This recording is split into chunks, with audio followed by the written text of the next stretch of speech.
बारे में बहुत कुछ कहा जा सकता है और इनके मुताबिक कहा जाए तो 2-4 सफ़े नहीं बल्कि कई किताबें लिखनी पड़ेंगी इनकी शख्सियत के बारे में, जो इन्होंने काम किए हैं, चाहे वो लॉकडाउन का टाइम हो या हमारे पास जो वबा आई थी, जो बीमारी थी उसका वक्त हो, या इससे पहले बहुत सारे इनके कारनामे ऐसे हैं जिन्हें हमें उजागर करने की जरूरत है और किसी ने मौका मिला तो इनके तमाम कार्यों को हम उजागर करने का भी काम करेंगे। जिंदगी का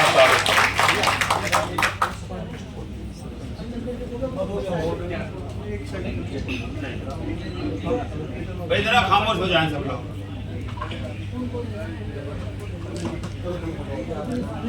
राष्ट्रीय हिंदी पत्रकारिता दिवस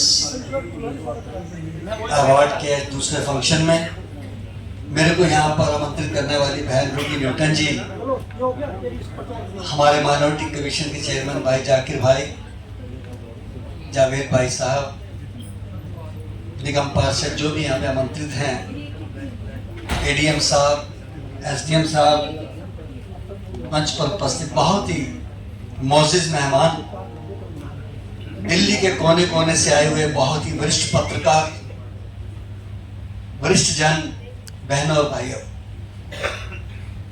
बहुत फर्क आता जाता है पत्रकारिता में। जब बचपन से देखते आए तो शुरू में तो एक शेर सुनते थे पत्रकारों के लिए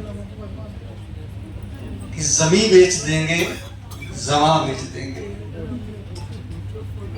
या पत्रकारों की खासियत बता रहा हूं, जमीन बेच देंगे, जमा बेच देंगे, ये मुर्दों के सर का कफन बेच देंगे, कलम के सिपाही अगर चुप रहे तो वतन के नेता।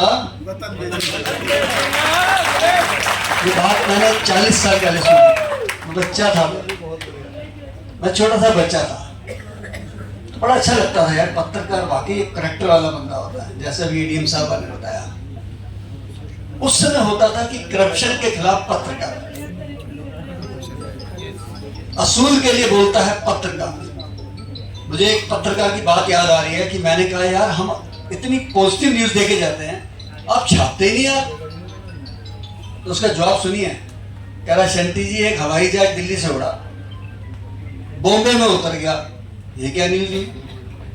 दिल्ली से उड़ा कहीं उतरा ही नहीं, ये न्यूज चाहिए हमको, ऐसी न्यूज लाया करो, गरम गरम कोई न्यूज लाया करो। तो भाई एक वो पत्रकार थे, और आज जो बदलाव आया समय का, इसकी वजह से, सोशल मीडिया की वजह से, जो वरिष्ठ पत्रकार थे उनके लिखे हुए को कोई लिखने को तैयार नहीं है, क्योंकि लोगों को जलन महसूस होती है। पहले पत्रकार होता था भ्रष्टाचार के खिलाफ, आज कुछ पत्रकार पार्टियों के खिलाफ है, कुछ धर्म के खिलाफ है। वो बोलने से पहले डरते कि बोलेगा, और जो बोलते हैं तो फिर चाटुकारिता भी करनी पड़ती है। तो फर्क आ गया ना, एक उसमें बैलेंस जो था वो गड़बड़ कर गया है। लेकिन मैं फिर भी यही कहूंगा कि अगर पत्रकार ना हो तो हम लोगों को, समाज में काम करने लोगों वालों को डर ही मर जाएगा। और ये कहते हैं ना अक्सर कि ऑफिसर्स डरते हैं नेताओं से, नेता डरते हैं पत्रकार से, ये कहावत है। लेकिन अब कमाल की बात देखिए, पत्रकारिता कहां रुकती आगे।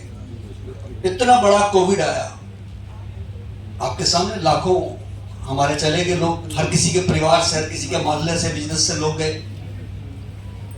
लेकिन ऑफिसर्स को तो दोष देते हैं सारे, डॉक्टर्स को भी देते हैं।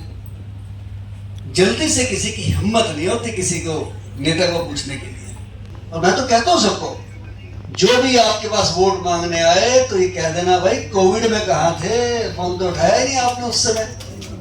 उस समय कहां गए थे? हमारी लाशें पड़ी थी, हमारे को एम्बुलेंस की जरूरत थी, हमारे को शव वाहन की जरूरत थी, हमारे को कब्रिस्तान की जरूरत थी, शमशान घाट की जरूरत थी, कफन की जरूरत थी, लकड़ी की जरूरत थी, पीपी किट की जरूरत थी, मोर्चरी बॉक्स की जरूरत थी, मोर्चरी वैन की जरूरत थी।